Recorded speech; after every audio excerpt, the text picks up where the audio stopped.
Good day mga kakosa! Kumusta sa mga ating OFW all around the world? Pasok sa trabaho, para sa pamilya. Gusto ko po magpasalamat sa ating poong may kapal dahil sa ako sa binigyan ng pagkakataon makapagtrabaho sa ibang bansa. Kaya sa mga nag-a-apply dyan, ito lang ang masasabi ko.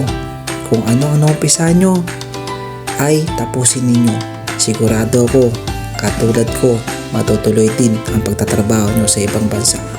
Walang imposible, basta ikaw ay gumagawa ng tama para sa pamilya mo, para sa kinabukasan ng buhay mo.